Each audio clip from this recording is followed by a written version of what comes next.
Okay, so today in this session, we're going to look into a topic called sensors. Okay, so I've given you a good basic explanation. Okay, so what are sensors? Okay, in the last class. So we'll start looking into okay, what is a sensor? How are they classified into? Okay, and what kind of different applications they are being used in. Okay. Okay, so starting with sensors, okay. So I did relate it with the common names when I tell sensing, okay, sense, okay. So this, okay, what happens here is when human beings call information, okay, of the surroundings, they try to sense it basically using their eyes, okay. So what the human sensors are eyes,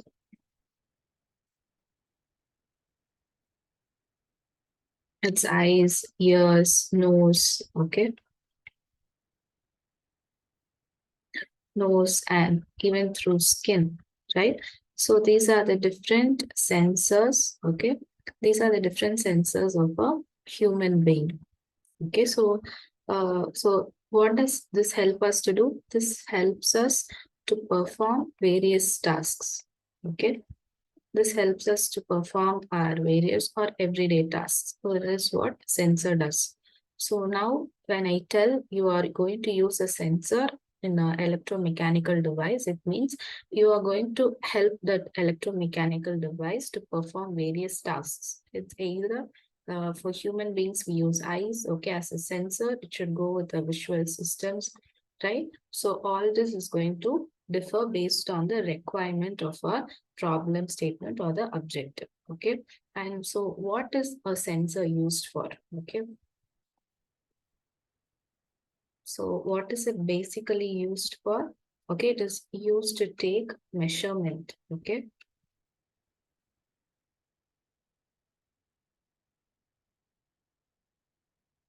It is used to take measurement of physical variables. Okay. So what is it going to do by taking a measurement of these physical variables? As in, only by measuring the physical variables, these sensors will use that information and send it to the system so it can decide what to do. Okay. So, and these sensors, okay, the main important thing that they require is calibration. Okay, calibration plays a very good, very important part with the sensors.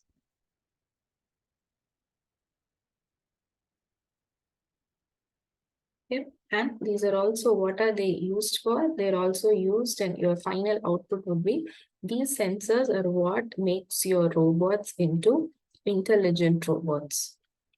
Okay, so when a sensor is put inside a robot, okay, so before that it is just an electromechanical device, okay, or a robot. But when a sensor is put in with a robot, inside a robot, it becomes a intelligent robot. Okay, so this is your common thing about sensors. Okay, so we'll get into their classification. Okay.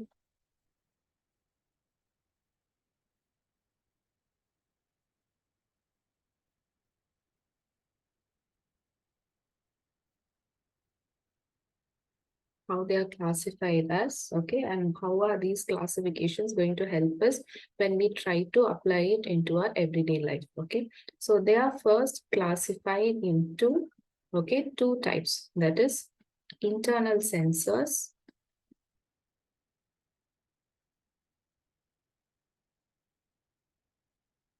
and external sensors, okay.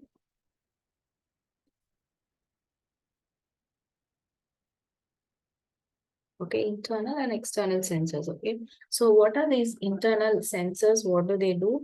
These are the ones, okay, which are used to operate the drive units. Okay, they help in operating the drive units.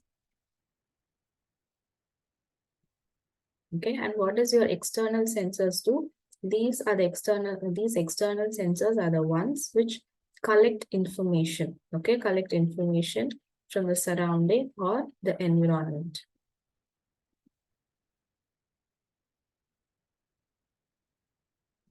And the example for your internal sensors could be, like your position sensors, acceleration sensors, okay?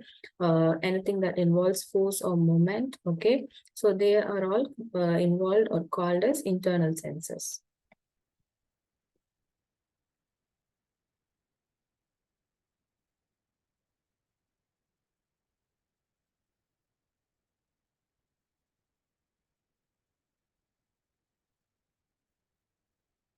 Okay, and when we tell about external sensors, those are temperature sensors, your visual sensor, your proximity sensors, acoustic sensors. Okay, these are all the external sensors which collect the information and send it to the drive units for processing.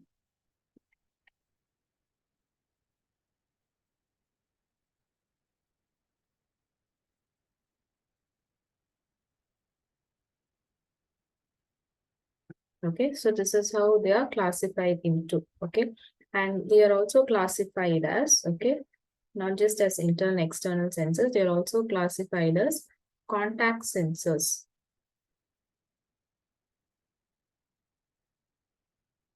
Contact sensors and non-contact sensors.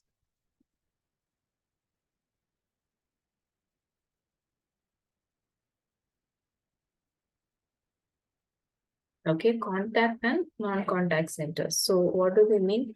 When I tell contact centers, okay, when I tell contact centers, it means that, okay, there's a physical contact between the sensor mounted on the robot and the object. Okay,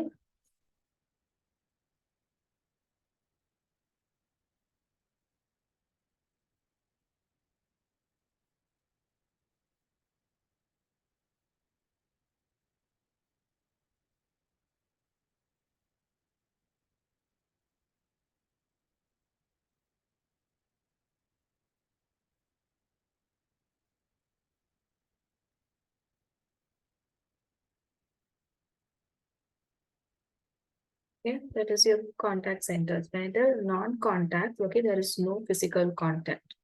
Okay, no physical contact. Example is your visual sensors, okay, and your acoustic sensors, your range sensors. They do not require any physical contact. Okay, rather when I tell about contact sensors, your examples could be your touch sensors, right?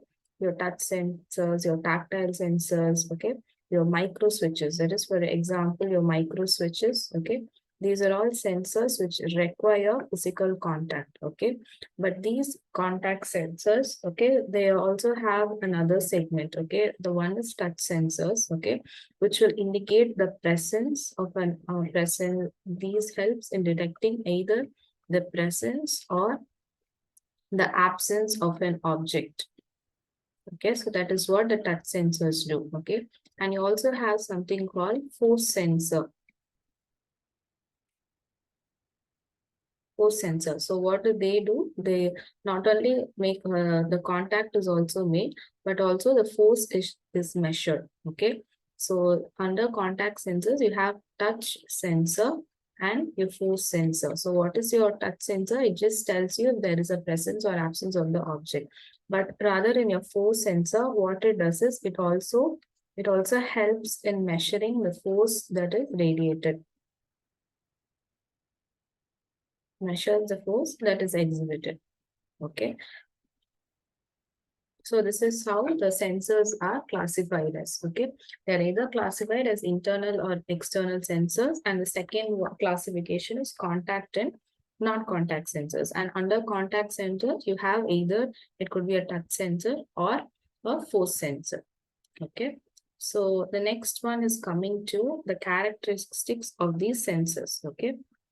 So these sensors hold certain characteristics. Okay. I'll just name them and I'll tell you the reason why we have to get to know the characteristics of these sensors. Okay. The first one is range. Okay. The first one is range. And the second one is response. The third one is accuracy.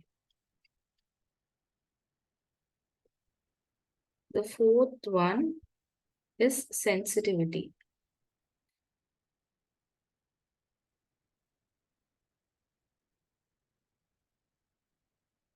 The fifth one is linearity. Okay. The sixth one is repeatability.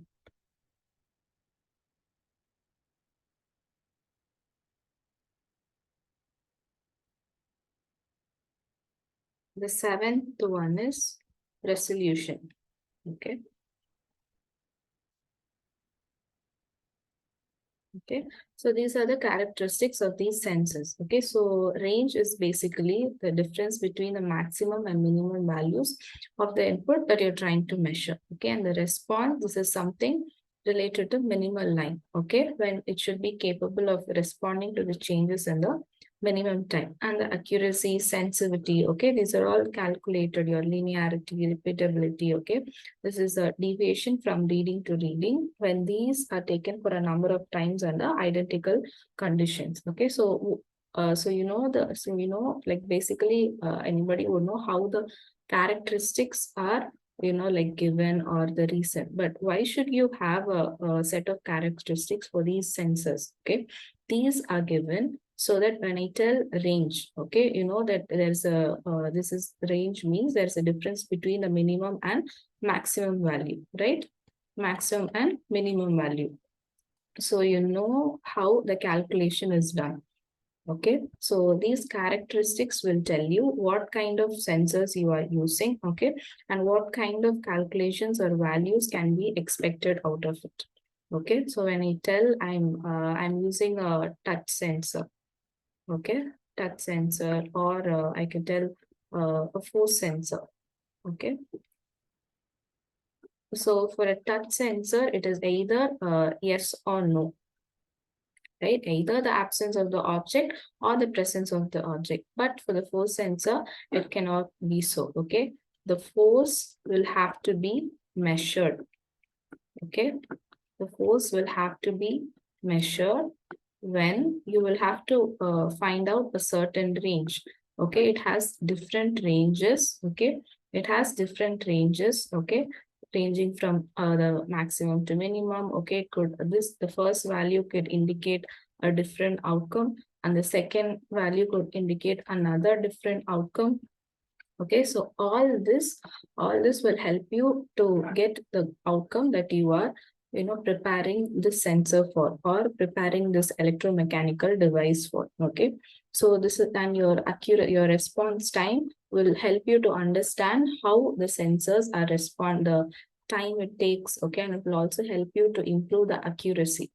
Okay, and the next one is, okay. Okay, so now we'll start looking into different sensors that are used in different applications. Okay, so the first one is your touch sensor. Okay, so when I tell touch sensor, the common example is your micro switch. Okay, so micro switch, okay, that is something which is placed on two fingers. Okay, yeah, I'll just probably when I show you the image, you will know, right? So this is how, okay, a micro switch is, right? It has its own finger. This is what you call it as finger. And these are your micro switches, okay? And this is connected to a robot's wrist, okay? So here, what happens here is this micro switch is placed on, these micro switches are, they are placed on two fingers of a robotic hand.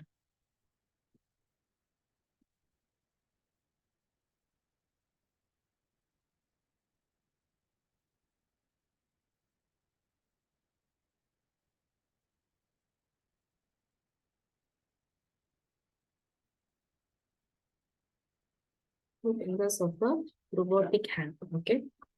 So here what happens is with your touch sensor, when this is used to indicate whether the contact has been made between two objects. Okay.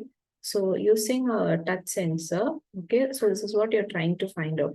If the contact has been made between two objects, when there is a touch here, both the switches react to it. Okay, that is there is a response to it. Okay, when a touch occurs here, okay, when there is an object and a touch occurs, there happens to be a response.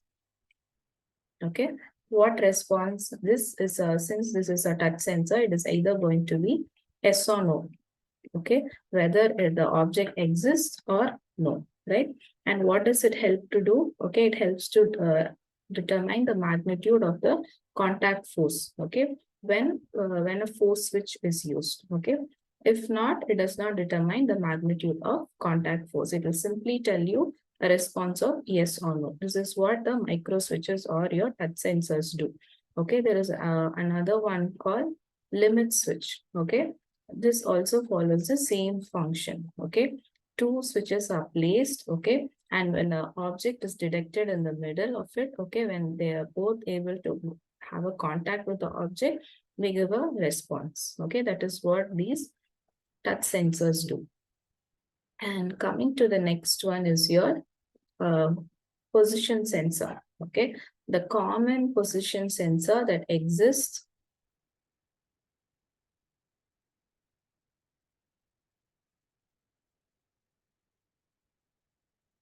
is your potentiometer. Okay,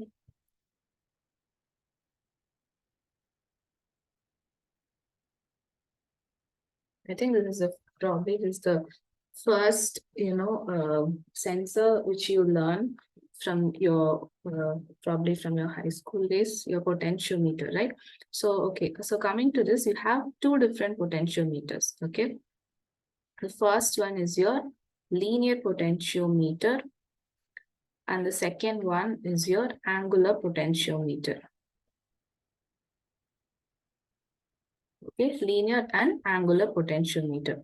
So what does this potentiometer do for you? Okay, as you can see, there is a angular displacement here. Okay, so I'll just write it down for you here. Okay, so this is what you call it as angular displacement.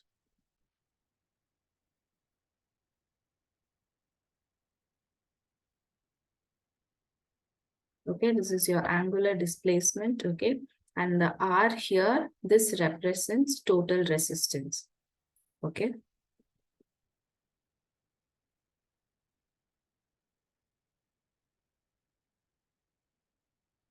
total resistance, and your this is your capital R and your small r. Okay, what does it indicate? It gives you the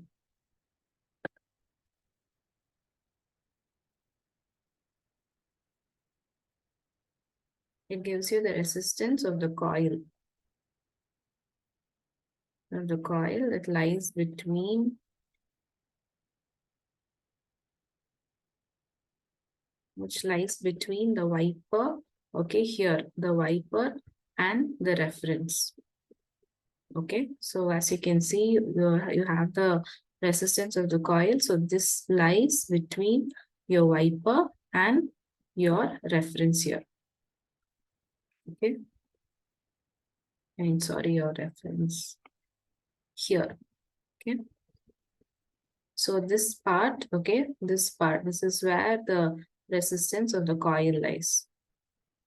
Okay, and your voltage in, okay, that's a common one, input voltage and output voltage. Okay, these are the components which are, I mean, these are the variables which are used to calculate the total resistance for a potentiometer. Okay, and the next one here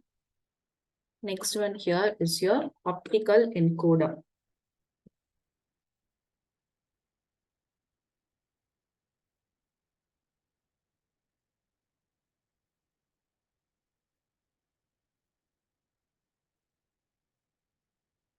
Okay, your optical encoder. So what does this do?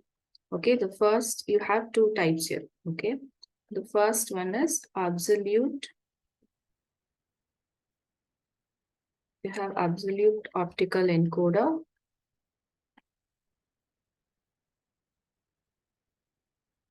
And you also have incremental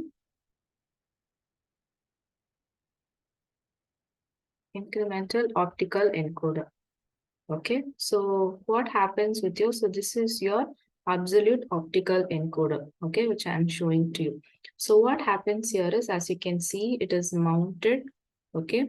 It is mounted on a shaft on a rotary device, okay? So this is has been mounted on a device, okay? So what happens here is it helps to generate digital word, okay? By identifying actual position of the shaft, which is measured from zero position. Okay, so I'll tell you how it works. Okay, as you can see that this is a coded wheel, right? It's a coded wheel. You have your coded wheel here, right? And you have a signal processor. You have 4 photo detectors here. You also have a light source, and here you have a shaft, okay, which has been mounted on a rotary device. Okay, so what happens here is, so the main aim here is to generate, they are trying to generate digital word. Okay, so how do you generate a digital word? The first step is to identify actual position of the shaft. Okay, and for that purpose, so it will be measured from the zeroth position and not from the highest or not from any random references. Okay, this reference will help the one who's using it, okay, to measure from zero. Okay, the first thing to be done is to measure from zero, okay? And what will it do? This will identify the actual position by which we get the digital word.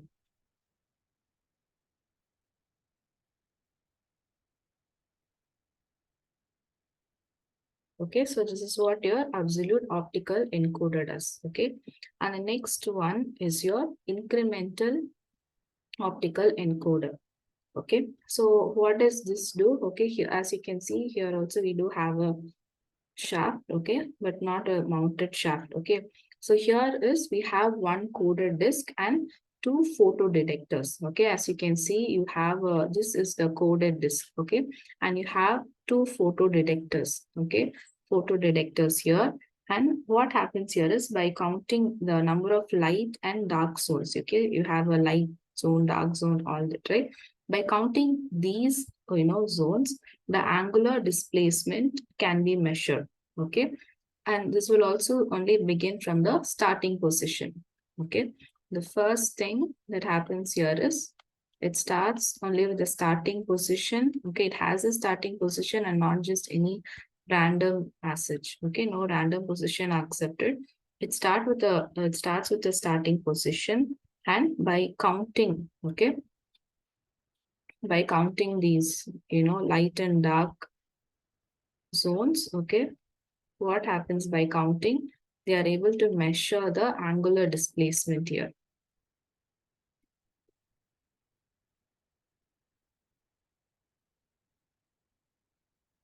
Okay, the angular displacement. So what happens is this, okay, this will help you to determine the direction of the rotation. Okay, by finding the angular displacement, what else are we getting? We are able to determine the direction of rotation.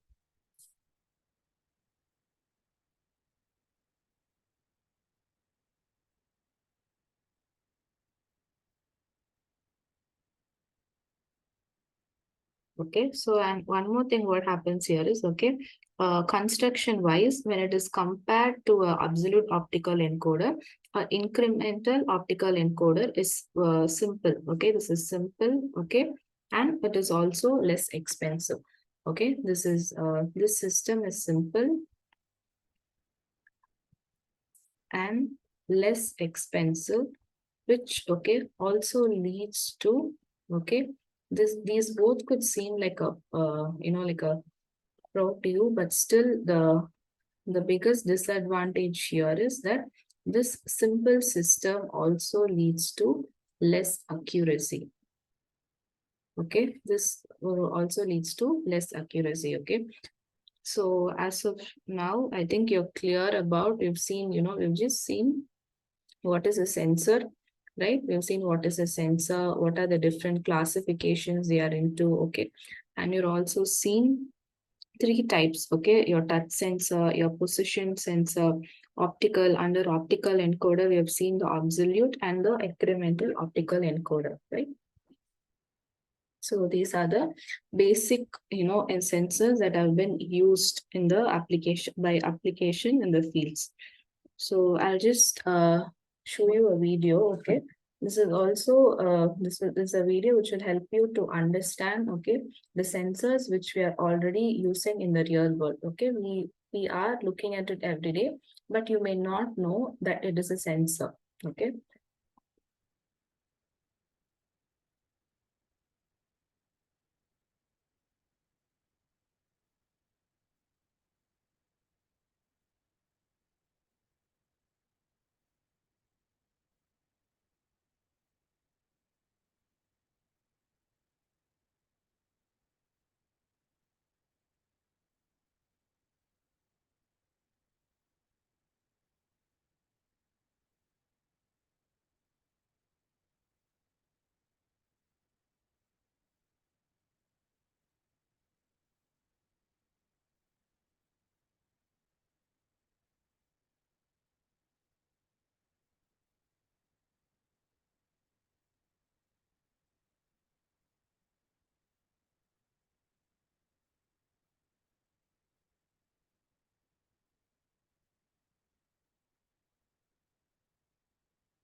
Okay, guys. So I think by the end of this session, okay, this is your first session on sensors. Okay, we have another session where we are going to look, learn deeper into the types of robotic sensors that exist. Okay, like example, your light sensors, your motion sensors. Okay, there are many different sensors. Okay, contact sensors, pressure, your temperature, all that. Okay, we are going to look a bit deeper into that. Okay, so today I hope you're clear about all these, the basic concepts. Okay, so what is a sensor? I hope you'll be able to understand what is a sensor. Okay, and I hope you also understood that we have been using sensors on a daily basis. Okay, so we'll meet up in the next session.